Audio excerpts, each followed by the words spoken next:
3 strategi untuk meminimalkan resiko investasi untuk pemula. Jadi gini, pemula itu masalah cuma satu, takut loss, takut rugi, takut boncos, makanya nggak berani take action buat investasi. Padahal kalau kita nggak investasi, selamanya kita terjebak harus bekerja.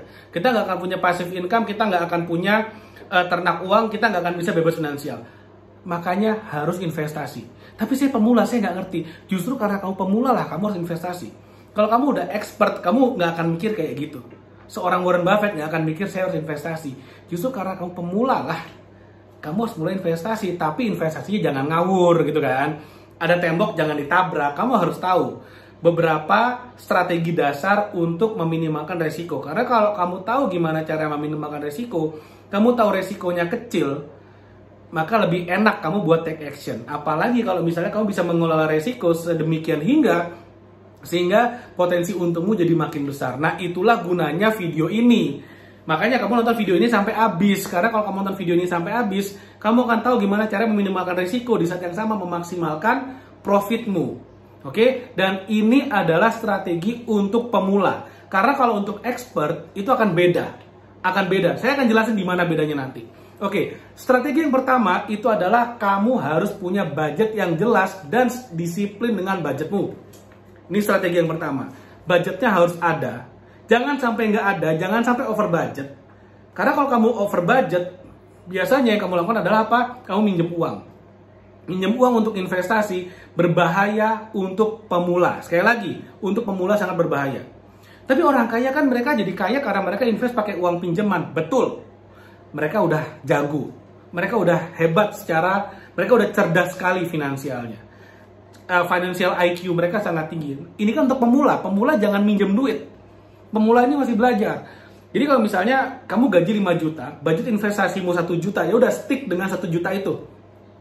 Bertahan dengan 1 juta itu, jangan tambah-tambahin. Oh, ini ada peluang bagus nih, pasti cuan nih, saya mau pinjam 10 juta buat invest. Jangan. Lupakan. Pemula, bertahanlah dengan 1 juta itu. Yang pertama itu kamu harus punya budget. Dan jangan sampai juga kamu nggak punya budget. Nah ini penyakit banyak orang nih. Maunya nanti deh saya sisakan 1 juta. Yang ada malah nggak bersisa gitu ya. Jadi malah nggak ada budget. Jadi disiplinlah dengan budgetmu. Oke? Lalu yang kedua, diversifikasi.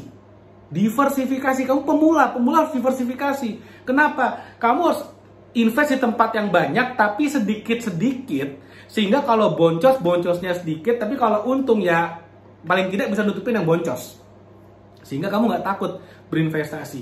Investasinya gini loh, kalau kamu budgetnya 1 juta, ya udah pecah aja 100 ribu. Ada nggak yang bisa dengan 100 ribu? Ada. Reksadana bisa 100 ribu. Saham juga bisa. Ada yang bisa 100 ribu mulai dari sana. Nah, kamu coba banyak tapi kecil-kecil. Artinya apa? Dari sana kamu tahu, oh yang ini bagus, yang ini jelek, yang ini bagus, yang ini jelek.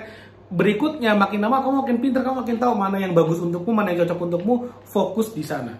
Orang kaya bilangnya gini, Warren Buffett pernah bilang, invest di satu basket, di satu keranjang dan awasin keranjangnya karena dia udah jago. Orang yang jago properti, dia akan bilang invest semuanya di properti dan dia benar. Orang yang jago saham akan bilang invest semuanya di saham. Ya dia juga benar, dia udah jago gitu loh. Kamu ketika belum jago, kamu invest semuanya di saham, ternyata sahamnya salah, boncos, ya kamu habis. Bedakan antara orang yang masih jago dengan orang yang masih pemula. Kamu masih pemula. Makanya tipsnya adalah harus punya budget, jangan minjem duit. Kalau orang yang udah jago, mereka pakai duit orang lain buat investasi. Kamu belum jago. Yang kedua, kamu harus diversifikasi karena kamu belum jago. Bahkan Warren Buffett pun bilang, orang yang diversifikasi karena mereka belum jago. Ya memang, kamu belum jago nih. Diversifikasi aja dulu. Lalu kemudian, ini tips yang ketiga, ini tips yang sangat penting sekali. Tips yang sangat penting sekali yang kamu harus lakukan supaya resikomu kecil. Apa itu? Kamu harus pastikan kamu pelajari apa yang mau kamu ambil. Apa yang mau kamu investasikan. Kalau kamu nggak pelajari dulu dan ikutan karena FOMO. FOMO itu FOMO, Fear of Missing Out, takut ketinggalan. Orang dulu NFT ikutan. Terus kemudian ada yang orang beli Bitcoin tanpa ngerti ini udah tinggi apa masih rendah harganya. Lalu kemudian, oh saham A lagi naik, ikutan beli saham A. Yang ada apa? Begitu ternyata saham udah ketinggian, yang ada tinggal turunnya aja. Karena nggak ngerti. ini saham udah kemahalan nggak ya? Kita nggak ngerti, kita nggak belajar. Kamu harus pelajarin. Oh, ini saham dijual di harga 1.000. Ternyata mestinya dijual di harga 500, berarti udah kemahalan nih. Ada saham B, oh dia dijual di harga 10.000, ternyata harganya mestinya normalnya di 20.000, ini masih murah, Mbak, ikutan beli. Sesimpel itu. Banyak orang yang nggak ngerti. Kenapa ya? Karena ya ikut-ikutan. Karena ikut-ikutan akhirnya ya investasinya bablas, berantakan, amburadul. Nah, inilah 3 tips untuk investasi bagi pemula yang tidak dilakukan oleh orang kaya, karena mereka orang yang udah sukses, mereka yang udah cerdas itu beda mindsetnya. Saya udah jelasin bedanya di mana. Mudah-mudahan apa yang saya share bermanfaat. Jangan lupa like video ini, share video ini, dan subscribe YouTube channel ini. Thank you, sampai ketemu lagi di video berikutnya.